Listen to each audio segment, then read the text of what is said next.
Kalau kita ngikuti perilaku tubuh, maunya saya nanya sendiri. Jelas ini bertentangan dengan keinginan ruh. Ruh itu inginnya yang bersih, yang suci, dan lain sebagainya. Tapi kalau kita hanya mengikuti keinginan ruh, yang tersiksa tubuh. Jadi menyelaraskan dua arah ini. Ruh punya arah beda, tubuh punya arah beda. Nah, yang satu ke bawah, yang satu ke atas. Nah, keduanya ini harus ada di dalam satu kendali. Dan proses penyelarasan jelas bukan proses yang mudah. Ya jelas, dalam penyelarasan tadi harus ada pengorbanan. Karena untuk mencapai titik damai, titik yang membuat setiap orang itu damai, ya otomatis harus ada pengorbanan. Mudah, tapi kalau kita nggak bisa menerima apapun yang terjadi, berarti ada kesulitan untuk menyatu. Berarti harus ada benturan, harus ada pertengkaran, harus ada yang jadi korban, gitu kan.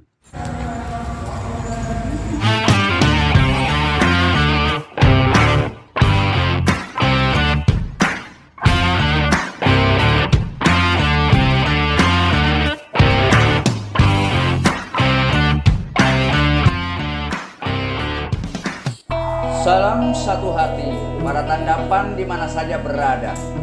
Pertama-tama yang mengucapkan puji syukur dan berterima kasih sebesar-besarnya kepada Tuhan yang Maha Cinta atas seluruh kenikmatan yang senantiasa Engkau anugerahkan kepada kami semuanya. Dan kedua, yang ingin mengucapkan terima kasih kepada Niang Rose Hamiza Aziha, Bunda Niang Rose Hamiza, yang selalu memberikan semangat dan dukungannya kepada Hyang dalam mendampingi hidup Hyang. Salam cerdas selaras. Tidak banyak orang yang mampu menjelaskan arti dan definisi yang sebenarnya dari istilah Ruwa Bineda. Kebanyakan dari mereka memahami Ruwa Bineda dalam pengertian yang tidak jauh berbeda dengan pengertian dualitas, yaitu sebagai sesuatu keadaan yang saling bertentangan atau berbanding antara yang satu dengan yang lainnya, saling bertolakan atau tolak menolak satu dengan yang lainnya, seperti halnya baik, buruk, terang gelap, siang malam, atau kelahiran dan kematian. Bahkan bukan hanya Ruwa Bineda saja yang dipahami sebagai keadaan dualitas. Yin Yang, Dwi Tunggal, dan polaritas pun dipahami sebagai dualitas. Dan sesungguhnya masing-masing istilah yang berbau serba dua itu memiliki maknanya sendiri-sendiri yang berbeda-beda antara Ruwa Bineda, Yin Yang, Dwi Tunggal, Dwaita, atau polaritas. Jadi, definisi yang sebenarnya dari Ruwa Bineda sangat jauh berbeda dengan istilah-istilah serba dua lainnya. Salam cerdas selaras. Para tandapan di mana saja berada di alam semesta raya ini, baik yang ada di alam skala maupun yang ada di alam niskala. Bertemu kembali dengan saya, Hyang Weldo, pengelola channel khusus kesayangan Anda semua. Channel khusus yang selalu mengangkat persoalan-persoalan di seputar kehidupan manusia ke dalam tataran dan di dalam kajian spiritualitas. Dan pada kesempatan yang berbahagia kali ini, saya ingin membahas kembali persoalan-persoalan jati diri yang tidak pernah tuntas dalam segala disiplin keilmuan. Salam satu hati. Definisi dan makna Ruwa Bineda benar-benar berbeda dengan istilah-istilah yang serba dua yang diketahui orang-orang kebanyakan selama ini, yang memberikan makna yang serupa kepada semua istilah-istilah yang serba dua ini dalam pengertian sebagai dua hal yang saling tolak menolak, saling menentang atau saling meniadakan. Jika tidak terang berarti gelap, jika tidak siang berarti malam, jika tidak benar berarti salah. Ada beberapa istilah serba dua dalam disiplin spiritualitas seperti misalnya dunia, dwaita, visita dwaita, adwaita, yin yang, dwi tunggal, polaritas, sirik musyrik, Ruwa Bineda, yang seringkali dipahami dalam pengertian yang sama sebagai dua hal yang saling bertentangan, yang saling tolak menolak antara satu dengan yang lainnya. Dualitas artinya dua yang bertentangan. dua keadaan yang saling menolak yang satu dengan yang lainnya. Keduanya, yang baik ataupun yang buruk, siang atau malam, terang atau gelap, tidak bisa hadir secara bersamaan kecuali dalam keadaan bergantian. Pada saat terang datang, maka gelap pun menyelinap, tidak berani menampakkan diri. Begitu pula sebaliknya. Begitu pula keadaannya dengan nilai-nilai dualitas lainnya seperti siang dan malam, surga atau neraka. Dalam dualitas tidak ada kemutlakan. Semua nilai-nilai dualitas tidak ada yang absolut. Jadi semua nilai-nilai yang bertentangan tidak memiliki substansi sama sekali. Kedua nilai-nilai dualitas tidak ada di dalam kenyataan. Semuanya ilusi. Yang adanya hanya di dalam pikiran manusia sebagai nilai-nilai atau konsepsi semata yang tidak nyata. Yang memiliki kesamaan makna dengan dualitas adalah dwaita atau dunia. Sedangkan istilah Rua Bineda, makna dan definisinya berbeda dengan dualitas atau dwaita atau dunia. Jika dualitas, dwaita atau dunia berarti dua hal yang saling bertentangan atau bertolakan, maka Rua Bineda artinya dua hal yang benar-benar berbeda secara substansial. Yang satu benar-benar ada secara substansial, absolut, sedangkan yang lain benar-benar tidak ada secara substansial, absolut pula. Sedangkan dalam dualitas, semua nilai-nilai yang bertentangan sama-sama tidak ada atau tidak eksis di dalam kenyataan yang sebenarnya. Kedua nilai-nilai dualitas hanya ada di dalam pikiran semata, hanya sebagai gagasan belaka. Jika di dalam Rua Bineda disebutkan ada dua keadaan yang benar-benar berbeda secara substansial absolut, dua keadaan yang benar-benar berbeda itu adalah sebagaimana kenyataan atau realitas yang benar-benar ada dengan ilusi yang benar-benar tidak eksis di dalam kenyataan yang sebenarnya. Sedangkan di dalam dualitas, dwaita atau dunia, artinya dua hal yang bertentangan namun keduanya secara substansial sama-sama hanya sebagai nilai-nilai yang tidak eksis di dalam kenyataan. Kedua-duanya adalah ilusi. Hampir semua ajaran murni mengajarkan tentang perbedaan yang absolut antara kenyataan yang sebenarnya dengan kenyataan sebagai gagasan atau konsepsi belaka. Sebagaimana perbedaan substansial antara buah durian yang sebenarnya yang nyata dengan buah durian sebagai nama, rupa, atau gagasan belaka. Jika buah durian yang sebenarnya yang ada di dalam kenyataan bisa dimakan dan dirasakan kelezatannya, maka durian sebagai nama, sebagai rupa, atau sebagai konsepsi semata hanyalah ilusi belaka. Sebagaimana diri sejati, diri yang benar-benar eksis di dalam kenyataan yang sebenarnya, yang berbeda secara substansial dengan diri sebagai nama dan konsepsi semata yang tidak eksis di dalam kenyataan. Perbedaan substansial antara diri sejati yang absolut non-dualitas dengan diri konsepsional yang dualitas, inilah yang dimaksud dengan Rua Bineda. Rua Bineda adalah ajaran utama yang mengingatkan manusia untuk bisa membedakan yang benar-benar berbeda secara absolut substansial antara kenyataan dengan pernyataan, antara realitas non-dualitas yang absolut dengan alam ilusi atau dunia yang dualitas dan mudah berubah. Dengan ajaran Rua Bineda, agar manusia mampu menjauhkan diri dari persoalan-persoalan atau hal-hal yang dualitas dan sementara yang bisa menjerumuskan manusia ke dalam penderitaan karena terperangkap dan terikat kepada yang sementara dan mudah berubah. Dan sebaliknya, manusia harus bisa menemukan kesejatian, termasuk kenyataan diri yang sebenarnya yang bisa membawanya ke dalam kemerdekaan yang sebenarnya.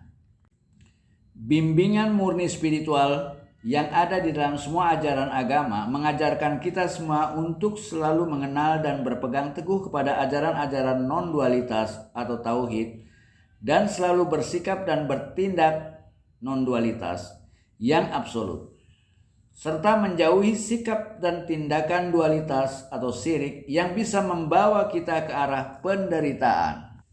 Syirik adalah sikap dan tindakan yang selalu menghadapi dan memperlakukan kenyataan substansial hanya sebagai nilai-nilai dualitas semata. Sedangkan musyrik adalah pelaku-pelaku yang bersikap dan bertindak selalu menduakan atau mendualitaskan kenyataan substansial hanya sebagai nilai-nilai dualitas yang tidak kekal dan tidak eksis. Maka secara metaforis kehadiran manusia di alam semesta raya ini bagaikan entitas-entitas spiritual yang diturunkan dari langit sebagai alam kenyataan non-dualitas yang sebenarnya atau alam tauhid yang kekal dan tidak terbatas, memasuki alam kehidupan di bumi yang non-dualitas yang terbatas dan sementara. Dan sudah menjadi kodrat manusia harus terjebak dan terperangkap di dalam alam dunia yang terbatas, yang merupakan hasil kreasi dari keinginan-keinginan manusia itu sendiri dengan segala ketakutan-ketakutannya yang telah membuat manusia menjadi lupa kepada dirinya yang sebenarnya, terperangkap ke dalam alam fisik sebagai makhluk-makhluk bumi yang terbatas, lemah dan sementara. Salam cerdas selaras para tandapan di mana saja berada.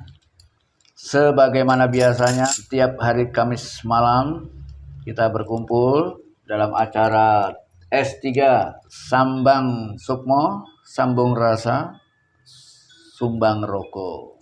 Nah, dalam kesempatan kali ini kita telah berkumpul di sini bersama-sama untuk saling membagi pengalaman, membagi cerita. Dan saat ini mungkin Pak Aziz dari mana Pak Aziz? Surabaya. Dari Surabaya. Daerah Demak. Daerah Mbah Ratu. Mungkin Pak Aziz ingin mengajukan suatu pertanyaan. Semoga saja pertanyaan ini bisa mewakili siapapun juga yang memang ingin bertanya. Monggo, waktu dan tempat. Rayu. Ini pertanyaannya memang nggak berat. Mungkin bisa diceritakan dulu sebelum bertanya, kenapa pertanyaan itu diajukan gitu. Ya, hanya masalah pengalaman hidup saya dengan kata-kata yang ada di Tandafa. Yang dimaksud selaras itu, pertanyaan ringan. Ini selaras ini ibaratnya tuh penyeimbangan atau apa ya, antara yang dengan muridnya, selaras, seimbang dalam arti apa, energinya atau gimana itu ya? Ya, penyelarasan ya harus untuk setiap pribadi. Bagaimana menyelaraskan diri kita dalam satu keselarasan. Karena yang namanya diri ini kan enggak satu lapis, berlapis 3 ya kan? Ada raga, ada jiwa, ada ruh. Nah, kalau enggak selaras gimana? Ya, gambaran yang gampang sajalah. Misalnya contoh, tubuhnya laki-laki, ternyata jiwanya perempuan. Gimana nih? Bermasalah nggak kalau gitu? Bermasalah. Sekalipun tubuhnya laki-laki, kalau tubuhnya laki-laki jelas dia ngikutin watak dari tubuh. Watak tubuh kan nggak bisa dirubah. Jadi yang dimaksud selarasan untuk individu masing-masing. Iya. Bukan dari yang pertama adalah menyelaraskan diri ke dalam. Ya, bagaimana menyelaraskan ucapan kita dengan ucapan kita dengan perbuatan dan dengan idealisme yang kita inginkan. Artinya setiap orang kan ingin benar. Kalau kita diperlakukan tidak benar, kita nggak suka kan. Berarti dalam setiap diri itu ada semacam patokan, di mana patokan ini harus dicapai. Setiap orang ingin benar, sekalipun penjahat dia nggak mau disalahkan. Kita bagaimana menyelaraskan? Yang mau dijadikan patokan yang mana? Nah, penyelarasan tadi harus tidak boleh berat sebelah. Gitu. Seimbang. Iya, artinya gini, keberadaan kita ini bukan hanya ruh, juga bukan hanya tubuh. Kalau kita ngikuti perilaku tubuh, maunya seenaknya sendiri. Jelas ini bertentangan dengan keinginan ruh. Ruh itu inginnya yang bersih, yang suci, dan lain sebagainya. Tapi kalau kita hanya mengikuti keinginan ruh, yang tersiksa tubuh. Tubuh masih butuh makan, masih butuh kerja, masih butuh berhadapan dengan bermacam-macam orang. Jadi menyelaraskan dua arah ini. Ruh punya arah beda, tubuh punya arah beda. Nah, kita harus mampu menyelaraskan keduanya. Di sana harus ada peleburan. Bagaimana melebur dua yang berbeda ini. Yang satu ke bawah, yang satu ke atas. Nah, keduanya ini harus ada di dalam satu kendali. Nah, ini namanya penyelarasan ke dalam. Setelah itu baru kita melakukan penyelarasan ke keluar. Bagaimana dengan masyarakat kita? Juga termasuk penyelarasan dengan orang-orang yang berada di sekitar kita. Mungkin keluarga kita, istri atau suami kita sendiri. Jadi banyak penyelarasan yang harus kita lakukan. Dan proses penyelarasan jelas bukan proses yang mudah. Karena setiap orang memiliki latar belakang kehidupan, latar belakang pendidikan, memiliki pola pikir, keyakinan, pemahaman yang berbeda-beda. Jelas untuk bisa menyelaraskan, pasti terjadi benturan. Sama seperti orang diskusi, pasti gak bisa, kamu yang salah, kamu yang harus ikut aku. Nah, penyelarasan di sana otomatis harus ada peleburan. Mencari jalan yang terbaik sehingga tidak merugikan terlalu banyak, gitu kan. Ya jelas dalam penyelarasan tadi harus ada pengorbanan. Karena untuk mencapai titik damai, titik yang membuat setiap orang ideal, setiap orang itu damai, ya otomatis harus ada pengorbanan. Misalnya ruh punya 9, tubuh punya 8 misalnya. Agar selaras gimana nih? 8,5. Semuanya ngambil jalan tengah 5 misalnya, ya kan? Berarti yang ruh harus dikorbankan 4 agar menjadi 5. Tubuh harus siap korban berapa sehingga untuk mencapai angka yang sama sehingga selaras. Nah, di sana bisa saja ya, kalau kita nggak mau mengorbankan, maka yang terjadi benturan. Kalau kita mau mengorbankan, itu artinya dengan kesadaran kita siap untuk menerima pun yang terjadi. Di sana ada kepasrahan. Tapi kalau kita belum ada kepasrahan, nah otomatis terjadi benturan, pertarungan, pertengkaran yang pada akhirnya mau nggak mau kita harus mengikuti. Kalau tidak akan terus-menerus terjadi benturan sampai pada akhirnya tercapai keselarasan secara revolusioner, gitu kan. Jadi keselarasan di sana mengarah kemana saja, tapi pertama ke dalam diri, keluar, ke atas, ke bawah. Jadi keselarasan itu bisa macam-macam. Ibarat orang, kata-kata selaras juga bisa diganti dengan istilah satu. Satu kata, satu pikiran, satu perbuatan. Artinya antara pikiran, perkataan, dan perbuatan itu satu. Tidak ada perbedaan. Perkataannya baik misalnya, pikirannya suci, tapi perbuatannya bertentangan. Nah ini kan kalau dalam pemikiran saya benar atau enggak ini ya. Jadi penyelarasan mungkin yang kayak ini. Jadi saya itu mengalami kejadian-kejadian yang istilahnya dimudahkan gitu. Dimudahkan dalam hidup, dimudahkan. Iya. Jalan hidupnya itu ketemunya mudah-mudah terus. Iya. Gampang gitu yang. Jadi ini mungkin yang dimaksud diselaraskan. Jadi energi apa atau apa itu bentuknya itu transfer ke saya mungkin gitu, pemahaman saya gitu ya. Iya, itu nggak salah. Ya salah bener ya. Iya. Oh iya. Ya artinya di mana kita melakukan kepasrahan itu udah dengan sendirinya kita siap untuk selaras. Oh gitu ya. Ya, siap untuk selaras. Apapun yang terjadi dia siap untuk menerima. Nah akhirnya mudah. Tapi kalau kita nggak bisa menerima apapun yang terjadi, berarti ada kesulitan untuk menyatu. Berarti harus ada benturan, harus ada pertengkaran, harus ada yang jadi korban, gitu kan. jelas yang semacam ini akan melahirkan kesulitan-kesulitan. Gitu. Jadi secara otomatis ini. Otomatis. Dengan kepasrahan itu jalan yang paling mudah dan itu jalan yang paling puncak. Mungkin untuk seusia sampean dengan banyaknya pengalaman, penyelarasan itu sudah sangat alami sekali. Wes, gak neko-neko, apapun yang terjadi terima. Ya enak. Itu jalan termudah, tapi juga nggak gampang gitu loh. Pasrah itu jalan yang gampang, tapi nggak gampang.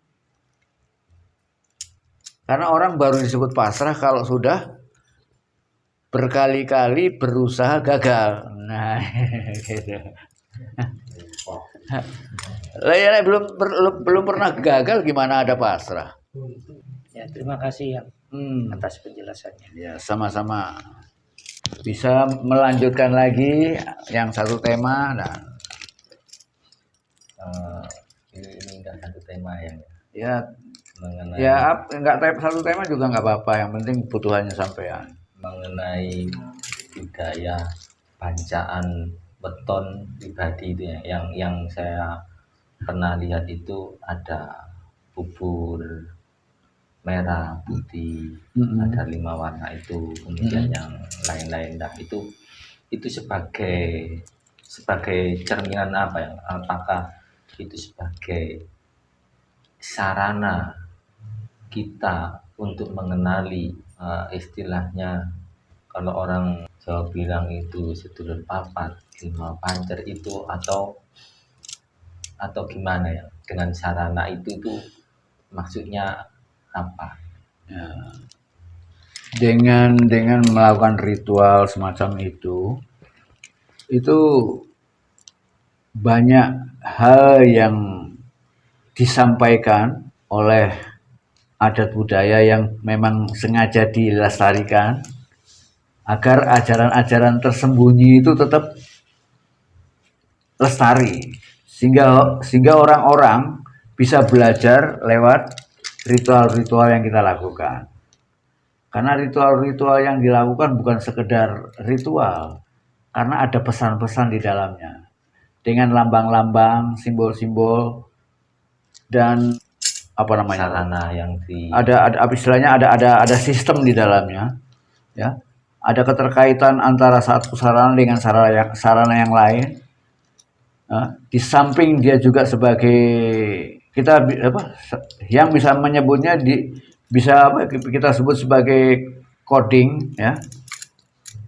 Dia alat atau sarana yang kita atur sedemikian rupa yang akhirnya bisa kita jadikan semacam coding. Coding itu artinya membuat kode. Agar kode itu sama seperti password, ya. Kita melakukan channeling terhadap alam. Dengan adanya coding tadi, berharap alam semesta ini membacanya. Kemudian dengan membaca coding tadi, alam semesta akan memberikan respon. Nah, responnya tergantung pada coding tadi. Nah, itu pula yang ingin ditujukan oleh leluhur kita, yang mungkin para pewarisnya mungkin nggak semuanya tahu, tapi juga ada yang tahu. Gitu. Sekalipun sistem atau perangkat-perangkat tadi, masing-masing elemennya itu bisa dijelaskan. Mungkin itu berkaitan dengan struktur tubuh manusia, struktur tentang diri dia yang sebenarnya. Jadi ada pelajaran di dalamnya. Kalau kita kupas satu persatu, kenapa ini harus merah, kenapa ini harus putih, kenapa ini harus ini, itu kan melambangkan titik-titik tertentu yang ada di dalam diri kita. Asal-usul dari mana kita bisa seperti itu. Dia bersifat vertikal, juga bersifat horizontal. Ya semua bisa dijelaskan gitu. Adat istiadat mencoba untuk melestarikannya, menjaganya, agar dia tetap ada sebagai petunjuk, pesan, dan banyak hal. Salah satunya seperti itu. Ya minimal dalam kehidupan manusia, karena yang disebut manusia itu selalu lupa. Ketika kita lahir di alam semesta ini, kita terjebak dalam dunia sehingga kita lupa. Maka semua ritual yang kita lakukan kan hanya sekedar mengingat kembali yang kita lupa. Makanya kan istilahnya peringatan. Yang kita lakukan cuma peringatan. Bagaimana mengingat kembali yang kita lupa. Semua ritual arahnya ke sana, mengingat kembali. Kalau kita uraikan, makanya juga nggak salah kalau ada istilah zikir. Karena zikir itu artinya eling itu artinya mengingat kembali atau mengembalikan memori yang dulu telah hilang agar terakses kembali, sehingga kita mampu mengenal kembali, mengingat kembali, mengetahui kembali yang dulu pernah ada. Jadi banyak hal, apalagi kalau orang-orang adat yang memang ingin menjaga hal-hal yang bersifat kebudayaan maupun adat istiadat, mereka pasti punya dan tahu bagaimana menjelaskan dan menafsirkan apa yang mereka lakukan, apa yang mereka lestarikan. Nah, mungkin bisa dijelaskan yang saya mengerti itu dengan sarana bubur atau jenang putih itu mewakili apa, kemudian jenengan merah itu mewakili apa, kemudian ada yang itu merah dan putih, kemudian ada merah, kemudian ada jenang putih yang kecil di tengah, kemudian ada yang putih, kemudian jenang merah yang nah itu yang bisa menjelaskan orang adat, dan jelas nggak semua orang adat mampu. Ada tokoh yang memang betul-betul sudah turun-temurun mendapatkan pengetahuan tentang itu, sehingga tokoh ini, katakanlah tokoh adat, setiap ada ritual mungkin bisa menjelaskannya. Karena setiap adat punya sandi-sandi sendiri. Karena setiap kali saya melihat peringatan entah itu weton, entah itu syukuran apa, itu yang namanya bubur atau jenang merah putih itu selalu ikut. Ya kalau itu kan rata-rata kalau jenang merah bubur abang putih itu biasanya kan sifatnya tolak balak banyak kan gitu. Sengkolo. Iya. Tolak balak. Sengkolo itu artinya kan sesuatu yang kolo itu artinya waktu. Bagaimana waktu seringkali dipahami sesuatu yang ganas. Ya memang siapa yang bisa melawan waktu? Semua akan habis dalam waktu. Sengkala. Yang dalam Hindu digambarkan sebagai Kali, Mahakali. Kalau udah Mahakali ngamuk, siapa yang bisa ngalahkan? Makanya kan untuk menghadapi itu dikasih bubur abang putih. Nah, itu maksudnya apa? Abang itu nyimpang, putih itu nyisih. Ya. Artinya nek ono sing elek, ono sing yang nggak pas, itu nyisih nyimpang. Ya arahnya ke sana saja, tolak balak. Itu kan cara-cara adat. Cara-cara adat bagaimana dengan adanya ritual semacam itu, automatically itu kan semacam ritual, automatically yang ditangkap oleh mereka yang sedang melakukan ritual sebuah keyakinan. Oh, setelah mengadakan upacara ini, maka kita nggak perlu takut lagi, karena semua sengkala, bahaya dan sebagainya sudah nyisih. Secara keseluruhan dinamakan keselamatan. Ya. Tapi hal itu untuk di masa sekarang ya bisa dipahami, karena alam semesta ini bisa menjadi bahaya atau menjadi tidak, itu tergantung pada keyakinan kita. Nah, ritual-ritual tadi kan memberikan keyakinan pada kita. Nah, nggak percaya dengan ritual itu ya berarti menentang keyakinan yang ingin ditanamkan. Ya nggak apa-apa kalau dia punya keyakinan sendiri. Kalau keyakinannya benar nggak apa-apa. Wong ini hanya sekedar sarana untuk menanamkan sebuah keyakinan bahwa dengan setelah melakukan ini kamu selamat. Kalau dia nggak percaya, nah nggak apa-apa nentang. Asal dia punya keyakinan sendiri untuk menjaga keselamatannya sendiri. Wong itu hanya sarana. Hanya itu saja. Karena alam ini tergantung keyakinan kita. Kita yakin salah, kita yakin buruk yang akan terjadi. Kita yakin baik yang akan terjadi. Sehingga orang sekarang mungkin nggak perlu melakukan ritual, hanya dengan membuat keyakinan. Sudah cukup. Tapi kan nggak semua orang bisa seperti ini. Ada orang-orang yang pikirannya mungkin terlalu kuat dogmanya, terlalu kuat keyakinannya. Ini harus dikempur dengan ritual-ritual khusus agar keyakinan-keyakinan tadi bisa dihancurkan. Ya banyak jalan sebenarnya. Ya arahnya ke sana semua agar kita positif. Gimana? Mas Remo mungkin? Pak Ali? Kalau di Bali, takon. Gimana? Mas Pak Edi, monggo. Wis pinter Mas Pak Edi. Pak Aziz? Mau tanya lupa ya. Oh, lupa? Ya, masih mikir. Oh, masih mikir. Jadi Pak Aziz lagi lupa ini. Ya ini ya. Ingat, monggo. Ini tanya masalah yang keterangan dari Mas Nanu.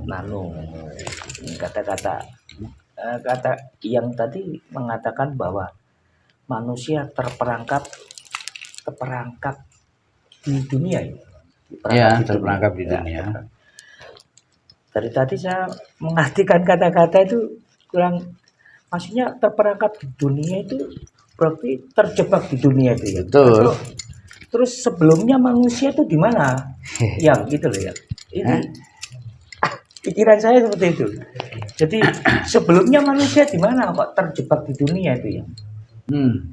Itu pertanyaannya. Manusia tuh selalu terjebak. Memang itu udah nasib manusia. Ya. Berkali-kali lahir akan selalu terjebak. Ketika kita lahir sebagai tubuh, kita terjebak dalam tubuh, dalam kedagingan, dalam kegelapan daging, gak tahu apa-apa. Tapi beruntunglah bahwa kita dikasih perangkat yang namanya otak. Otak ini sebuah potensi. Jadi otak itu hanya potensi saja. Dia nggak punya, dia hanya potensi saja. Otak ini hanya potensi yang siap dikembangkan, gitu. Ya. Tapi kalau kita nggak pernah mengembangkan sama sekali otak ini, maka otak ini pun juga nggak bakal berkembang. Dia tidak memiliki arti apapun. Untuk berkembangnya ya jelas tergantung pada lingkungan. Kalau ketepatan kita lahir, anak manusia, dipelihara oleh manusia juga, maka kita mendapatkan ilmu-ilmu dari manusia. Bagaimana seharusnya hidup sebagai manusia. Paling enggak kita mendapatkan bimbingan pertama dari orang yang kita anggap sebagai orang tua kita. Bisa saja itu orang tua kita asli atau orang tua kita sambungan atau orang tua angkat. Nah, kalau kita lahir sebagai manusia, sebagai bayi manusia, tapi kemudian dipelihara sama monyet, maka kita akan tumbuh sebagai monyet. Kita akan tumbuh seperti monyet. Nah, terjebaknya manusia itu seperti itu. Terjebaknya manusia di mana? Sesungguhnya kita ini anak langit. Dilahirkan oleh ibu bumi. Akhirnya kita sadar sebagai anak bumi. Kita lupa kalau anak langit. Kita lupa kalau kita ini anak langit. Bisa dipahami? Ya satu contoh mungkin ya. Satu contoh. Misalnya anak singa. Ya, karena ibu bapaknya kecelakaan. bukan kecelakaan, binasa karena perkelahian dengan binatang lainnya. Sehingga bayinya yang kecil tadi hidup tanpa orang tuanya. Akhirnya dipelihara sama kambing. Otomatis anak singa ini mendapatkan ilmu kambing. Ya. Dia belajar dari kambing. Sampai singa pun belajar mengembe. Ya, singa mengembe dia. Singa nggak tahu kalau dia adalah singa. Karena dia mendapatkan pelajaran, mendapatkan ilmu, bahkan keyakinan. Nah, agamanya dia tuh agamanya kambing. Ya, keyakinan yang ditanamkan oleh ibu kambing. Dia merasa dirinya kambing. Sampai kapan anak singa ini sadar sebagai singa? Dewasa. Hah? Sampai kapan kita sadar bahwa kita ini anak langit? Sampai kapan? Apa kira-kira yang bisa membuat kita sadar bahwa sesungguhnya kita anak langit? Apa yang bisa menyadarkan anak singa itu yang telah lama selama hidupnya dia dididik oleh ibu kambing agar dia kembali sadar menjadi anak singa itu gimana? Itu gambaran tentang diri kita. Cuma dalam bahasa spiritualnya itu kan, jika kamu ingin ketemu Tuhan, nah itu kan, sebelum kamu ketemu Tuhan, carilah dirimu yang sebenarnya. Nah gitu, maksudnya gitu. Loh, kalau ibarat anak singa tadi, kalau kamu ingin ketemu sama ibumu yang sebenarnya, ya kenali dirimu yang sendiri yang sebenarnya. Kamu anaknya kambing atau anaknya singa gitu kan? Nah, langkah bagi anak singa untuk bisa mengenali bahwa dirinya anak singa. Nah, bagaimana kalau dia selama hidupnya dididik oleh ibu kambing? Sama seperti kita ini. Kita ini anak singa, tapi dididik sama kambing. Kapan kira-kira kita sadar sebagai anak singa? Kapan kira-kira kita sadar sebagai anak langit? Atau lebih kerennya, kapan kira-kira sadar bahwa kita anak Tuhan? Bukan anak setan. Halo, kita anak Tuhan, tapi dididik sama ibu setan.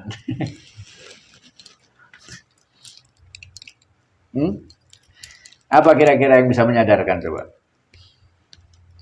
Kapan kira-kira anak singa sadar kalau dia adalah anak singa? Dan ya, ini sudah menjadi adat istiadat. Orang baru sadar, anak singa baru sadar, itu ketika hidupnya terancam. Yang namanya ancaman hidup macam-macam. Perusahaannya bangkrut, ditinggal sama istrinya, atau ditinggal kawin sama suaminya lagi. Tiba-tiba anaknya yang dicintai meninggal dunia. Wah, banyak sekali ancaman-ancaman, ketakutan-ketakutan yang mengancam kita. Sebagaimana anak kambing tadi, mungkin hidupnya terancam dia. Tapi dia punya cara bagaimana menyelamatkan diri dari ancaman. Karena ibu kambing sudah mengajarkannya. Kalau kamu ketemu singa, lari ya, gitu. Karena itu musuh kita. Setiap orang punya jati diri, dan jati diri itu tidak akan pernah hilang. Hanya dia butuh situasi tertentu agar dia muncul kembali. Ya. Kalau tidak dirinya yang terancam, maka keluarganya yang terancam, maka itu akan membuat dia bangkit. Katakanlah kalau orang yang kita cintai terancam, maka dia akan bangkit untuk membelanya. Katakanlah dia mencintai ibu kambingnya. Ya, karena dipelihara dari kecil sama kambing, otomatis dia sangat mencintai. Nah, ketika melihat ibunya terancam, sekalipun dia mendapatkan pendidikan dari kambing, jati dirinya tetap nggak bisa ditahan. Pada saat terancam yang seperti itu, anak singa yang marah, ketika dia menggeram, dia sampai lupa kalau dirinya itu bukan sampai lupa. Oh, kok Kok menggeramnya kok bukan lagi kambing gitu. Dan itu tidak bisa ditahan. Dan itu yang membuat dia heran loh. Suaraku kok beda? Kenapa tidak mengembik? Kenapa menggeram, mengaum? Nah, seperti itulah yang akan terjadi kalau kita sendiri mengalami keterancaman yang semacam itu. Kalau kita terancam dan mulai mengetahui bahwa ternyata ini bukan diriku. Ternyata aku bukan anak kambing. Tapi dia tetap masih bertanya-tanya.